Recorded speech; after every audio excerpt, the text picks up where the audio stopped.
You're listening to Faces of Atlantic, a series hosted by Terri-Ann that gets real with the leaders, changemakers, and everyday doers shaping Atlantic Canada.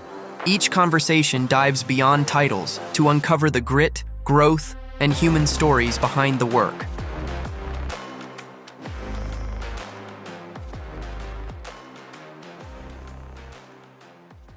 This is Faces of Atlantic, where we go beyond titles and talk about the real human side of leadership. I'm Terri-Ann Richards, and today I'm sitting down with somebody that I hold very near and dear, Colette Martin, to uncover the story behind her as a leader. Thank you, Colette, for being here. Thank you for having me. Super stoked to share your story because obviously you and I have had a lot of behind the scenes conversation over the years about you, about your advocacy work. But before we dig into all the stuff that I know is Googleable about you on the socials, why don't you strip away those titles and just talk to me about who are you really? Like, who are you as a human? Well, I'm just a regular person that's been through a lot of trauma. Every day it's a struggle, and I'm not going to try to pretend that I just healed overnight because that's not real. I struggle every day to keep going, and I'm the mother of three. That's been a blessing. Thank God, because they get me through a lot of this. And also, I'm a survivor, a victim, and an advocate. On some days, I consider myself a warrior. Other days, I'm just a regular person that's trying to get through life and trying to give others hope by sharing it. So we met many years ago, and I'd love it if you gave some context because I think there's a reality to your story that'll be the through line through our conversation that might get missed if somebody doesn't know the part of your story that matters and also the part of the story that is linked to what you just said. So do you want to share a little bit about what this story is and a little bit about your journey of how you've become an advocate and also what you're an advocate for? Because I think that'll be the through line. Well, I'm the victim survivor of domestic violence. I was almost murdered 28 years ago, and now I'm sharing my story to give others hope. I want to be that person that I would have needed 28 years ago. That was not available to me. I mean, there's a lot of, doctors and psychologists and stuff, but I really needed somebody to relate with, somebody that had gone through similar things as I've gone through. And there was nobody because nobody talked about this. And this is what I'm trying to change. So a lot's changed in the last few years. When I first met you, you were just starting your warrior mode, really. Like you were like, all right, I'm about to make some noise and I want to make change. And you were talking about making change locally.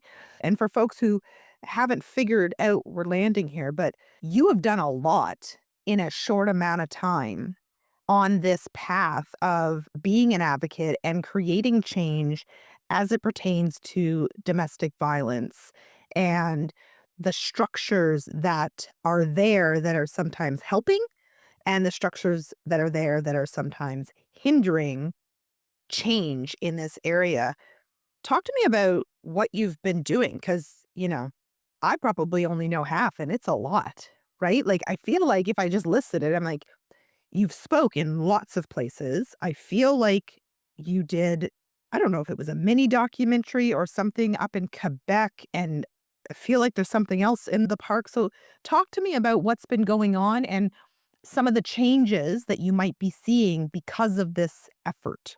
Well, the short documentary was filmed in Ontario with the Women's Crisis Services of Waterloo, and that was in July of 2023. And it was released in October of 2023. And it's been quite a blessing in my life because people are listening. They know that silence is not an option, that we need to share our stories to be heard. And I think that we're starting a revolution here. I think people are really starting to listen. And not just women, men are also listening. And I think that's the beauty of that. We're all doing this together. What has been some changes that you've been able to either see and witness from when you first started this work to now, something maybe even that you've been a part of? What have you witnessed? In December of 2022, we passed Bill 17, which is the Disclosure to Protect Against Intimate Partner Violence Act. So it gives us the right to know and the right to ask about a partner's possible history of domestic abuse. They're not using it yet, but at least it was given royal assent, so we know it's coming. I think they're figuring out who's going to do what.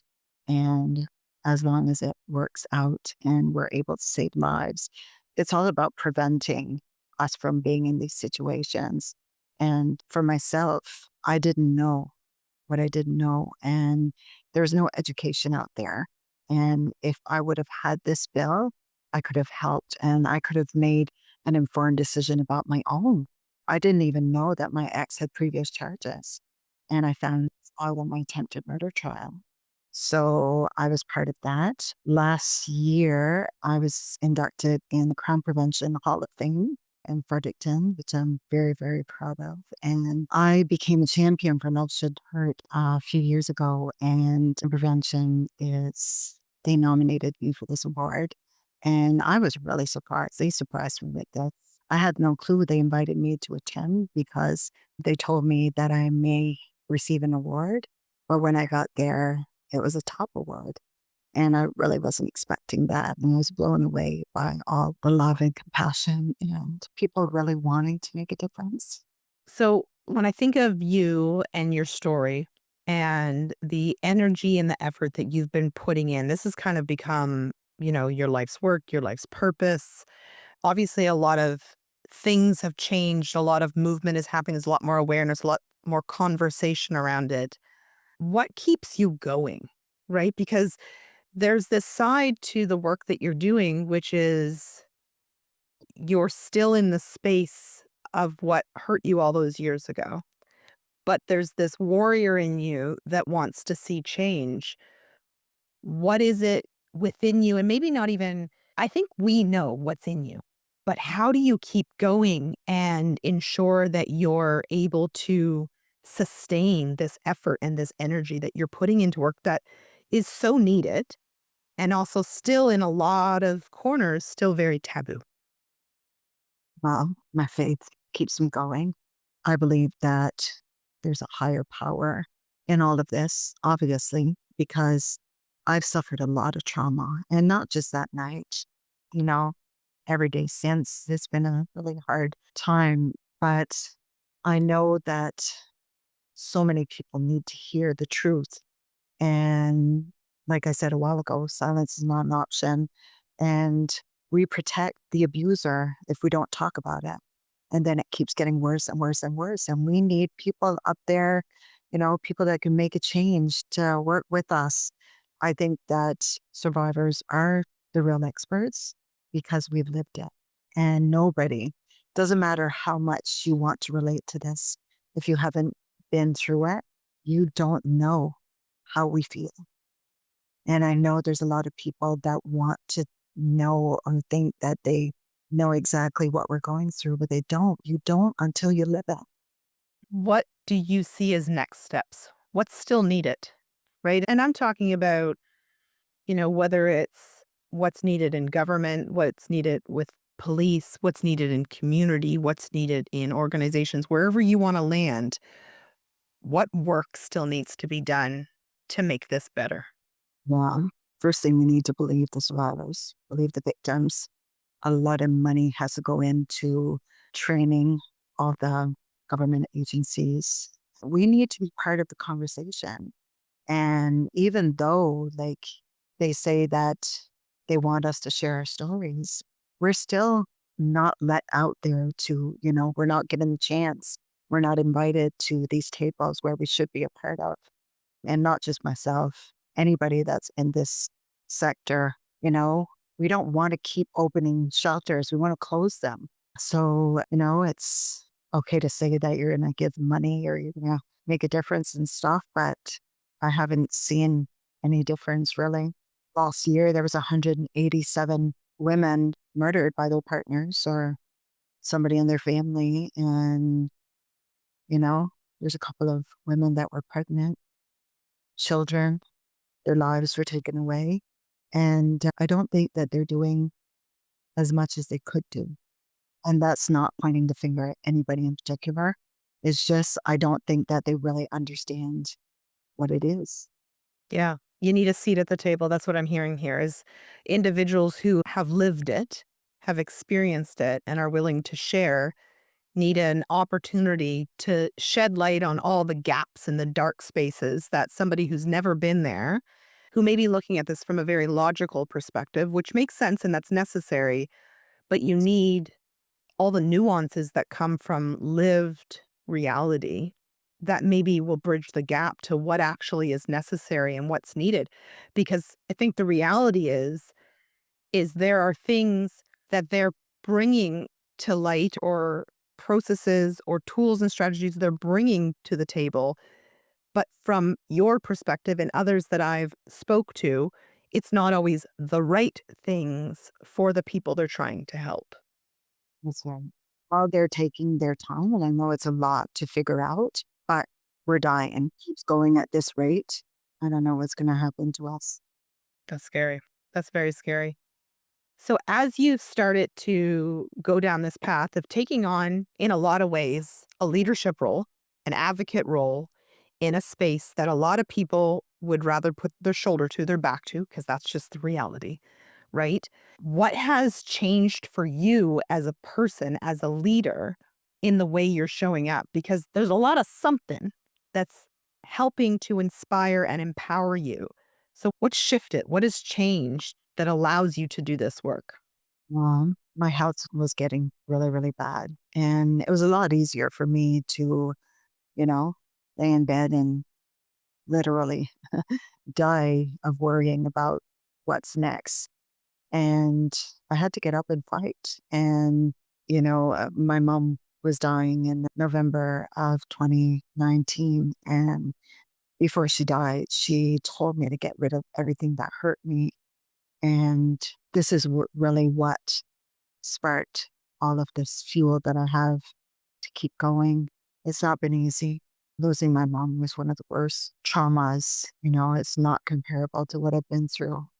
And I know with all the wisdom and the smarts that she had, she knew exactly what she was talking about. And this is what brought me to here. This is what's keeping me going. My children are so proud of me. Every day, one of them has a comment about what I'm doing. I think that's what keeps me going is all the love and the support that I get from my family. And not to say that there isn't a lot of, backlash and a lot of non-supporters, but I think that they give me the strength to keep going. Since I started this, I was told that I couldn't do this. And why would I do this? What would I get out of it? I don't really want anything out of it. I just want to save lives and give others hope and let them know that they're not alone. I mean, I'm not a police officer. I'm not God. I can't go out and protect women like I would want to. But at least I give them that hope that we so need when we're in a situation like this. I've had a lot of talks with women from all over the world, and I hear comments every day that I lit their way, like that I light their way, that I show them that if I can do it, they can do it too. And I think that's the most beautiful feeling in the world. And testimonials are what keeps me going. Talk to me about naysayers, because I think there's a really gross truth to doing things that are unconventional, to pushing limits, to showing up and having hard conversations that potentially others would shy away from. I understand that these naysayers, the negative Nellies of the world, they give you fuel. But how do you actually internalize that? Like, how do you? Because I mean, I see it from my perspective. I couldn't imagine what you would receive. And I talk to many individuals, whether they're advocates, leaders of organizations, founders of entrepreneurs, that negativity that can come from people closest to us and also complete strangers. How do you deal with that? What do you do for self-care to be able to mitigate? Well, I've been doing a lot of soul searching. I've been trying to work on myself, try to get my health back. I've dealt with a lot of really hard, you know, sicknesses. The only thing I can do is just, keep positive mind, trick my brain into, trying to forget all the bad things and just keep going. And, I've been told a lot of really nasty things, that I was a liability, that I would never amount to anything.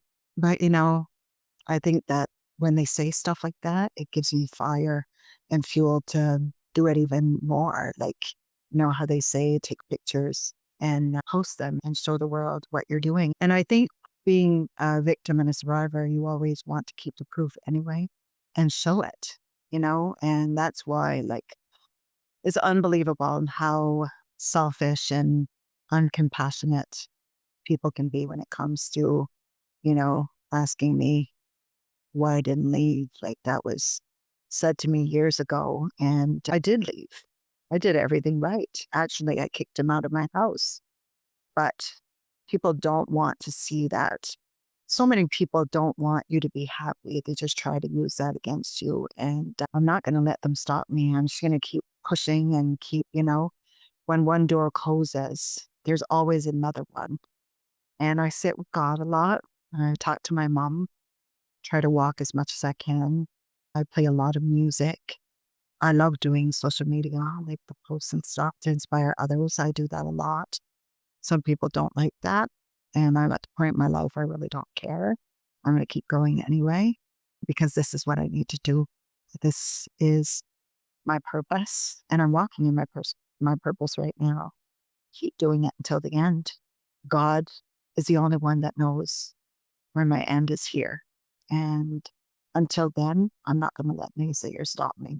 Good for you. And you know what? I think there's such a strength in what you're saying and in the words that you're using, because I think the reality of it is there will always be, whether they're loud or quiet, individuals that just don't want for your success. And I know we all want to pretend that everybody's just wants everyone to be successful, but the reality is there's just folks that don't, for whatever reason. They got their own troubles, their own demons, their own whatever. But to be able to understand who you are, what your mission is, what your purpose is, and almost like a bulletproof vest, allow those things to hit, maybe bruise, but not allow them to halt you on that path. That takes a level of bravery and courage that, not all of us have. And that's the truth. So kudos to you for continuing on this journey and doing the work that you're doing. And I know that this is the type of topic that makes people uncomfortable. I get that. Let me call that out, like, in, the elephant in the room as it is. If you've never experienced it or you've never known anyone to experience it, it feels like some foreign island, off the coast of Bermuda that you just don't even understand and can't fathom. And so you don't speak about it, you don't acknowledge it, and you don't understand it. But if you've lived it, and the data shows there are a lot of individuals who are and have lived it, and unfortunately haven't been able to live through it. The reality is it is an everybody problem, and it is a community conversation. And things do need to shift, because it's not a one type of socioeconomic human that has this happen to them. It happens in all income levels. It happens in all demographics, and it happens in all areas. And I mean, I think that's, from my perspective, why I wanted to shine a light on the work you're doing, but also like some of the levels you've been able to bring yourself to. And I know you're such a humble human and you don't even recognize some of the things that you've been able to bring to fruition, right? Like, you're working on this documentary that, you don't know when it's coming out, but like all of a sudden you have this other thing where they're going to be shining a light on your story specifically, and, bringing in different individuals to share different perspectives of what that journey looked like. And what that will allow is anybody who's sitting in a similar spot to be seen, right? And I think that's leadership, right? Like, when I think of leadership, it's, I think of a lighthouse. I think of a lighthouse that is literally built in the roughest spot. It's at the edge of a rock cliff where the sea is the most chaotic, where the fog rolls in, and it's set there to shine a light outwardly so that others can find their way safely to the shore. And it's Not an easy job because it's rough and the sea is relentless. But here you are doing work just as a lighthouse would so that others can find their way, and also so that those who don't understand the conversation in general start to shift their perspective and maybe open their eyes to going, hey, this isn't a them problem. It's a community problem. And it's also a community conversation. That's right. And like education is the main thing. Like, I know that it's hard. Like, I would never go to a school and share my story with little kids because I would never want to traumatize them. Or, some people don't even know they're going through it. But we have to realize that everyone needs to hear this. Everyone needs to hear it at a certain level. And if we keep saying, no, these kids are too small, they're too young, and I don't mean the little ones. But, like, my story is no worse than watching the movie Halloween. And there's not one kid out there in their teen years that haven't watched that movie. So are they allowed to watch this movie? But my story is too bad for them to listen to. This is where we have to change that because everyone needs to hear what happens in real life. We need to have those real conversations. We need kids to know that it's not right. Yeah. In this situation and they don't even know. Isn't that scary to think that people can be in a situation as bad as yours was and the multitude of ones that you've heard over the years and I've heard and think, well, this will get better. This might change. It's not that bad. Da-da-da-da-da. Whatever story they have in their head, or they're embarrassed. They don't want to tell their friends. They don't want to tell their family. And I know there are so many people who potentially, if you're still listening or watching, are thinking, well, not in my house and not in my family and not me. But it's possible. And if you don't have the education, like you're saying, the work that you're doing, you may not know what that next step is. You might not even know what resources are available to you to help you get to that next step. Even myself, like for 20 some years, I thought I was the only one because I never heard anybody else talk about this. You could just imagine the eye opener I got when I started sharing my story, and then like thousands and thousands and probably people from all over the world. Like, I helped a lady all the way from New Guinea get her life back with the contacts made in Australia. A lady from India sent me a message the other day and she said, like, you opened my eyes. There's so many of us out there, but we just need to hear somebody say, it's okay. You're not alone. I know you can't, you're not Superwoman. You can't save the world, but you're giving us hope. You know what? I will say it over and over again, but I appreciate you. I appreciate the work that you're doing. I know it feels in some ways, based on our private conversations, like you're climbing Mount Everest. But just know that, you are changing lives, but you're also changing perspectives to the rest of us, right? And there's a belief that you have certainly instilled in me that even when it's hard, as long as the work is worth it, you keep going. And you have that spirit. And I'm so grateful that I was introduced to you all those years ago. And I'm grateful that you're doing this work for women of the globe, but especially here in Atlantic Canada. And I wish you so much health and love and the courage to keep going on your journey. And I just thank you so much for sharing today with me. And I'd also like to say that within, like, in the next months, like, my book will be out too. Like, there's so much happening and I'm so excited. And Terry, the first time that we met was I wanted to know how to write a book because I knew that a mutual friend of ours introduced us. And I appreciate all the coaching sessions that you had with me to help me through this. And you really were with me from the beginning. And I so appreciate you and I love you. I love you too, girl. Thank you. This has been Faces of Atlantic with host Terri-Ann Richards, real conversations with the people shaping Atlantic Canada. If you like this episode, be sure to follow, subscribe, and share it with someone who'd love these stories too.